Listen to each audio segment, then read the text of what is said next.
Greetings and salutations to all of our fine podcast audience. Welcome to episode 146. And if you're a regular listener, you notice something's missing. Nathan did not make it. Nathan is not here. We're missing a chair. We're missing a voice. And he always says, we made it, but we can't say we made it. We didn't. We made it. He and I made it. Nathan is under the weather. Yep. Not feeling so good today, which is our taping day. But we're committed to turning out quality. Oh, yeah. I don't know. We're committed to turning out podcasts. We're going to get a podcast done today. Whether it's quality or not, we are putting it out. Because we're committed to the weekly, right? The weekly. That's what we're committed to. That's what we're committed to. And so we're going to keep the weekly. But we're not going to film too many without Nathan, I don't believe. Maybe 2. And then we're going to have him back. Yeah. Because we need him. We need him back, you know. We need the furry. Oh, that helps. You have some. I wouldn't call this fur. I have 0. I have stubble. We need some. We need this. Oh, we are like the degrees of that. You know, you're like a baby's butt. I started out years ago, and I'm exactly like I was. You know, couldn't happen. Huh? This is the way this face looked when I. Well, that's not true. This is the way my chin looked when I was. And I tried to grow. I tried to grow as to see if I could do the beard like Nathan, and I can't pull it off. I'm way too thin. So this is good for me. That's pretty dang good. This is about all I can do. But I did 17 days. I took a trip to Israel, and no one else was shaving, and so I didn't shave the whole time, 17 days, and I had some really long hairs, and then I had some really bare patches, and I go. Yeah, that's enough for me. I don't need to do any of that anymore. It was unattractive. Nathan's going to be so glad he's not here to have the beard discussion. No, that's right. So, but that's what we talk about when he's not here. Yeah. So today, and if it's your first time, any of you've made it this far. Exactly.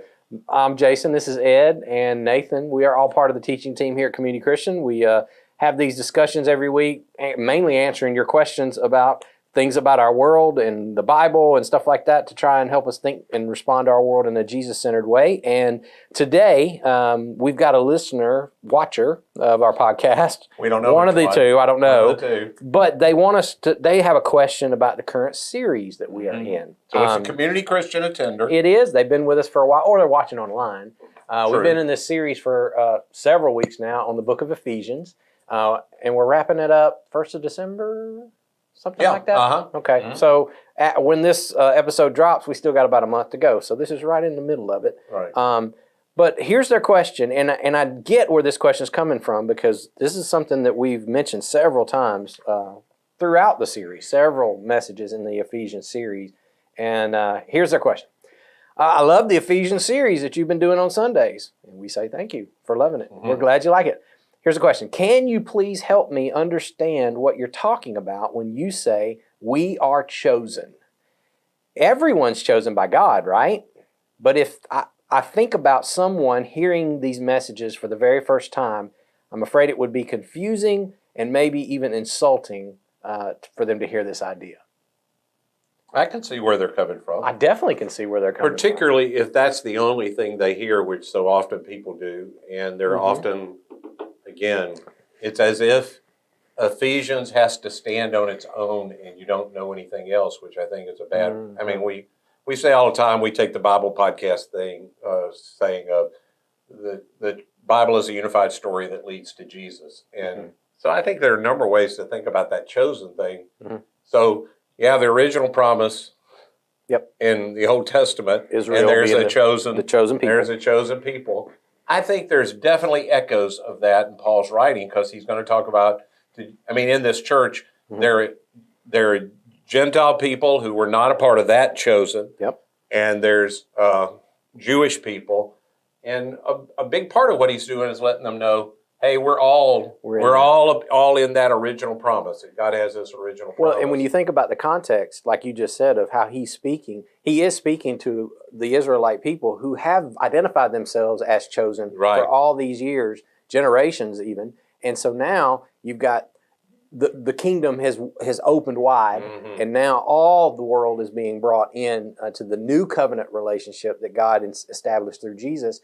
And I think what Paul's doing there is he's using that language to be inclusive, like you just said, to let the Gentiles now know, no, I get that you felt like you weren't chosen for all this time, but Jesus has brought a brand new thing. Right. And now you are.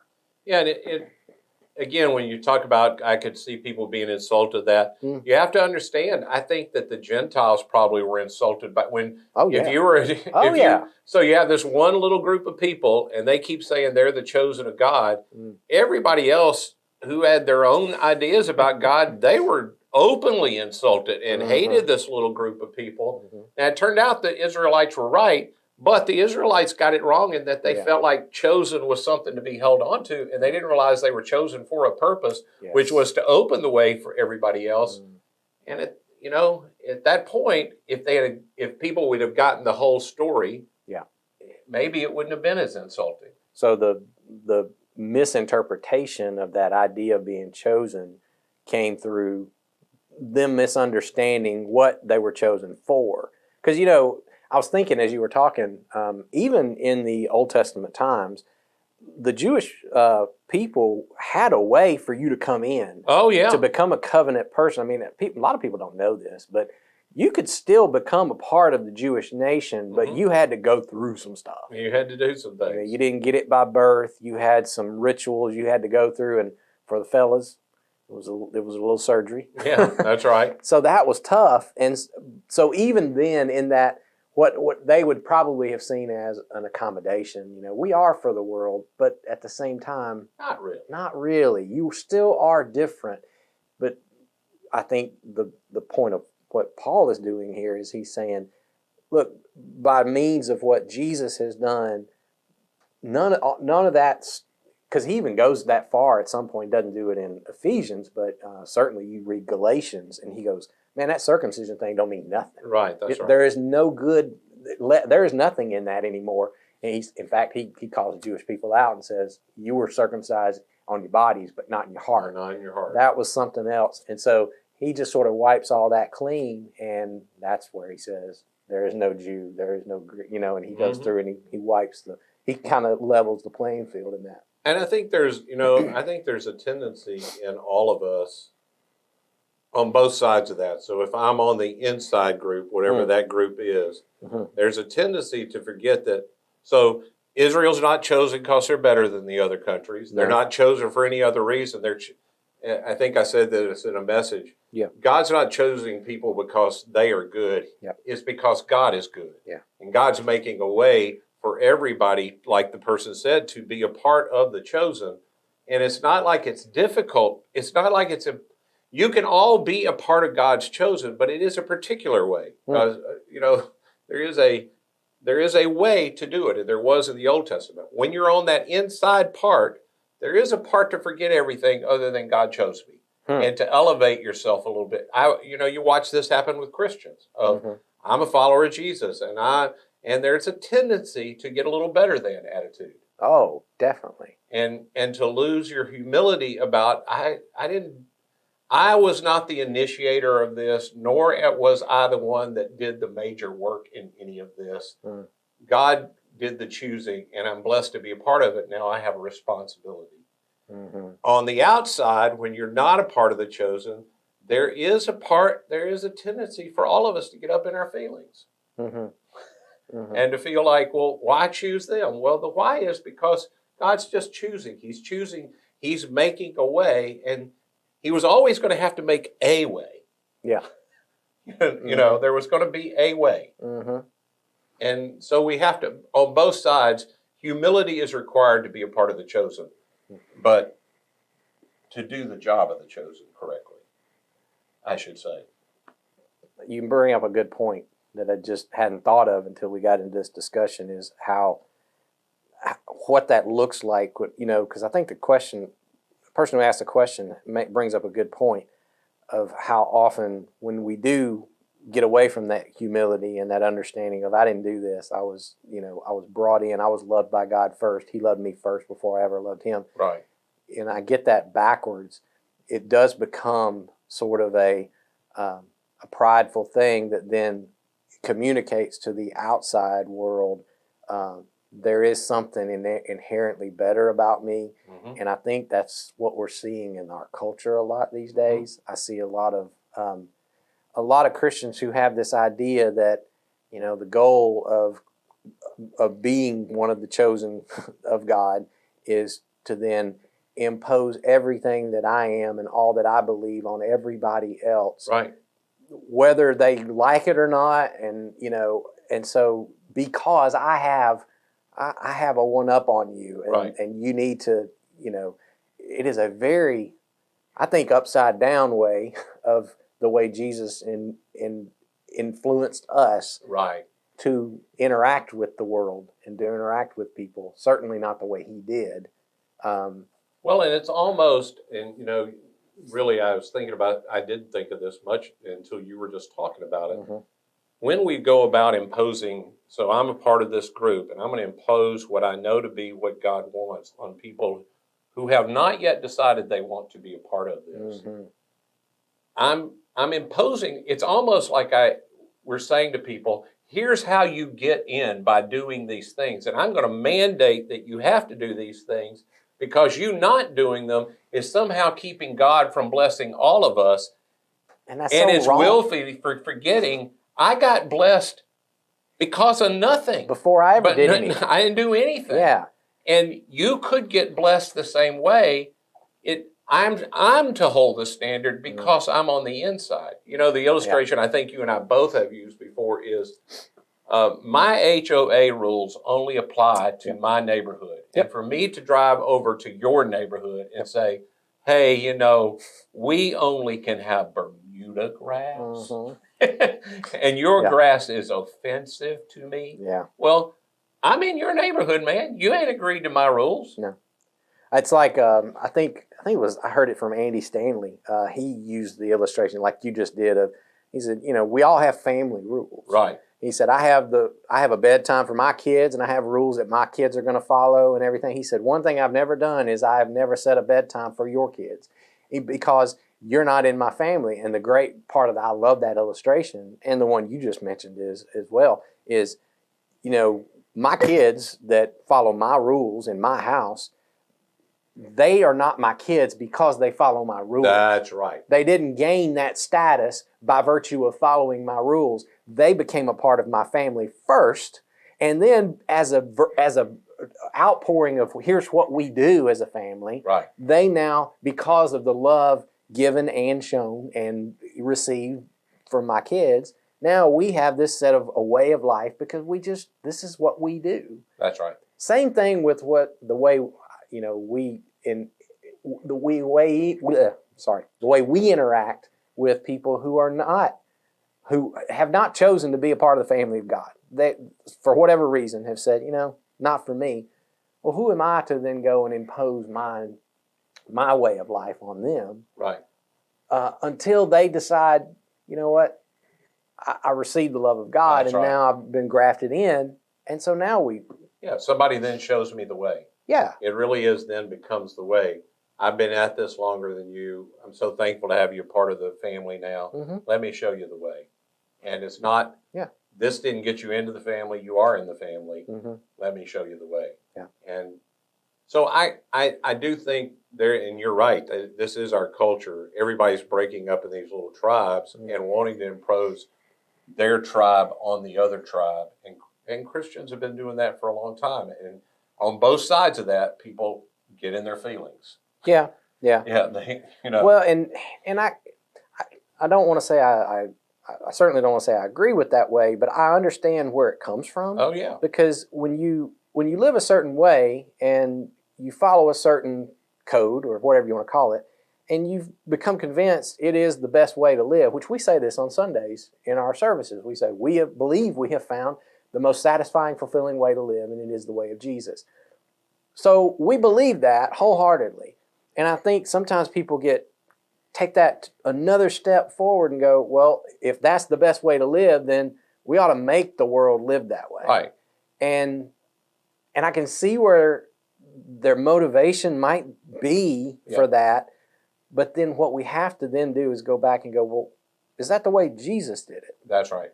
Because we are Jesus' people. And so he came into a world that certainly did not look favorably upon his way of doing life. And what did he do? Did he raise an army, take up the sword, impose it on the government? No, he laid his life down and actually became a victim That's right. of their system in order to show them his way of life and then to love them into the kingdom. And unfortunately, I see the church in a lot of places in America getting that a little twisted. Yeah. And again, I said it earlier, I get their motivation. And I think it probably comes from a good place for most people. I just think it misses the heart of Jesus. Yep, that's right. It's not only that we do what Jesus says, if you do what Jesus says, but you don't do it in the spirit and way of Jesus, you're wrong. You're wrong. Yeah. Now, if you do it in the spirit and way of Jesus, but you don't do what Jesus says, you're also wrong. You're also wrong. It is a two thing. I do what he says the way he said. Mm. And admittedly, that's really, really hard because it always winds up with I'm giving up my rights for the sake of others because that was his way. And that certainly is not, and you mentioned this in your message just recently, of the American way of independence and self-sufficiency. Right. And I cling to my rights, my independence, my way of life. That certainly flies in the face of those set of American values that we have. Which also, that's why this is really hard, I think. This idea of chosen and not chosen is hard for Americans because it feels, when you first hear it, it feels unfair. Yeah.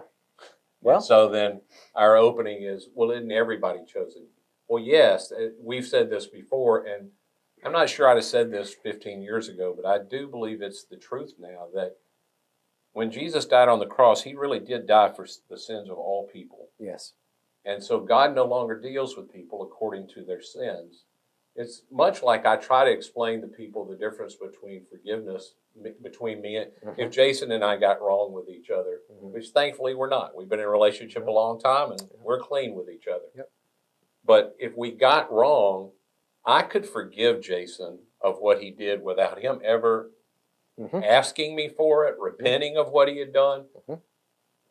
And that's what Jesus, in effect, has done on the cross. He paid the price. He ransomed us. Whatever illustration out of the Bible you want to use to describe it, on the cross, he did whatever was required to make a way for everybody with God. But reconciliation, or being a part of the chosen of God, requires that Jason, in our relationship, would be say, hey, Ed, I know what we did. I own my part.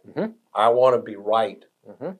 And so everybody doesn't wind up in the chosen, not because God hasn't done his part to open the way. That's right. But because everyone hasn't decided they want it.